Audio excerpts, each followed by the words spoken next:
Hey guys, it's Nander here again, and welcome back to another video, and today we're back in Need for Speed 2015, and today we're going to be customizing and drifting the RX-7. So, the next car build I do is not going to be a drift build, just because, well, I think you guys might be a little burnt out on the drift builds, but I just want to show you, like I said, how good the RX-7 really is at drifting. Alrighty, so first off, I think I'm going to go ahead and go into the body kits and see what we have. So of course, we have the iconic Rocket Bunny kit on this car, as well as a G-Face body kit, which looks pretty damn nice. We also have another G-Face body kit. This is the version 2 of it. And yeah, those are the 3 body kits that we have on this car. Now, I'm thinking of going Rocket Bunny, but I feel like everyone has chosen the Rocket Bunny kit for the RX-7. But a part of me just says I can't pass it up, so you know what? Screw it. I'm gonna go Rocket Bunny. So yeah, like it usually does, you know, it locked the headlights, it locked the bumper, and it locked a few other things just because, you know, we did put a body kit on it. However, it didn't lock the hood, and I want to see what hoods look nice on this car. So far, a lot. Oh, yes. Alright, yeah, I'm going that one. I'm going with this hood because that looks the best out of all of them. That just looks too nice to pass up. Now, on the taillights, we could do something a little interesting, which is black them out.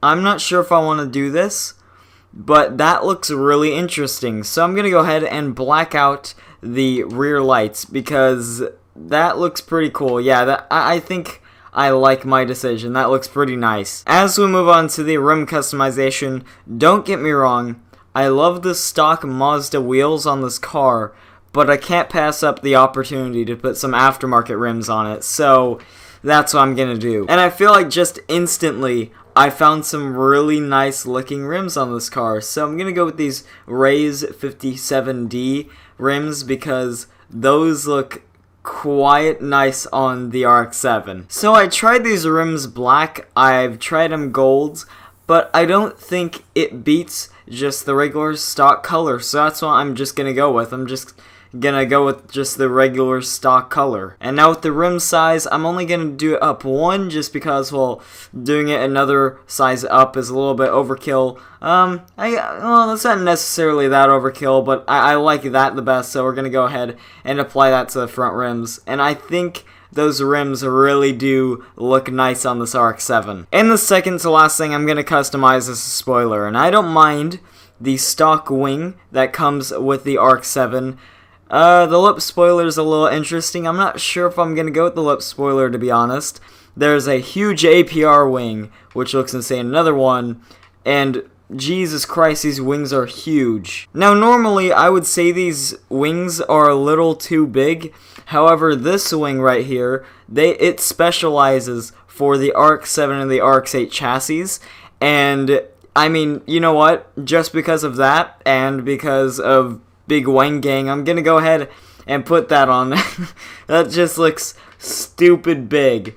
But now we're gonna move on to the second to last thing, which is stancing out the car, because you can't have a Rocket Bunny car and not stance it out. So I'm gonna lower it down all the way, of course, because that's what I do to all of my cars. The ride height rake is going to go to the front. Track width, I think, is going to come out just a little bit. Same with the rear. I'm going to have that come out about there. That looks pretty nice. I'll have the camber negative. And actually, you know, I'm going to do completely negative camber on both of the rims. And I'm going to change the track width a little more out. There we go. That looks nice. And the rear. And I think that's perfect. The fitment, oh my god, just look at that fitment though, that looks so cool. So now we're done stancing the car, we're done customizing the car in general.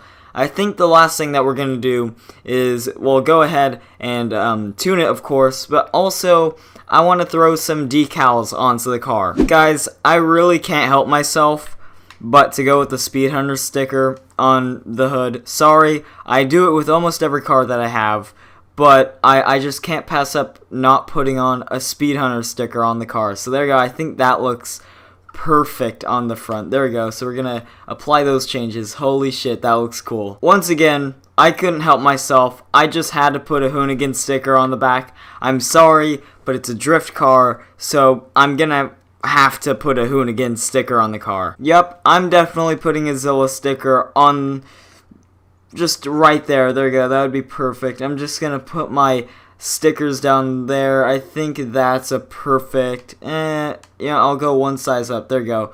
That looks pretty nice. I'm just going to apply my sticker right there, and then I'll also do it on the other side, of course, because I'm not going to have a sticker only on just one side of the car. But yeah, I really think that's all we're really going to do to the car as far as putting stickers on it, just because I don't want to waste all of my time that I have on the trial just, spending 25 minutes in the vinyl shop. So now I'm going to go ahead, apply some performance parts, and then move on to tuning this car that will lead to my success with drifting this thing. Alright, so now we're moving on to tuning the car because this thing is going to be a beast. It has almost 600 horsepower. It has 598 horsepower with the top speed of 201 miles per hour, which is going to be insane. So first off, I want to set more tire, maybe just a little less tire pressure than usual on the front. However, I want a lot more on the rear, and the steer response, I want it to be a little fast. Same with the steer range, brake drift assist off, stability assist off, launch control off, of course. The differential, I want that to be almost locked all the way. Brake bias, of course, front, because we want to get the rear end out a lot more. Tire traction is obviously going to be toward drifting. The handbrake strength, I want that to be completely weak. Spring stiffness, a little bit on the sway bars. And then the nitrous, I'll just keep that in the middle for the first time, because I usually go power bias all the way, but I'm going to keep it in the middle. I'm going to have an equal amount of duration and power. So we are all done with the tuning of this car. So now let's see how it does on the streets. And now we're in an event, so we're doing a drift trial just to get started. And holy shit, look at those taillights. Those look absolutely amazing. But yeah, we're doing a drift trial sort of just to get the feel of this RX-7. I mean, already it's so much more controllable than the BRZ, that's for damn sure. Just within the first couple of turns, I've already got the target score. Holy shit, this RX-7 is so good at drifting. I absolutely love it. Except when I run into a fucking traffic car, of course. Alright, come on, go around this corner.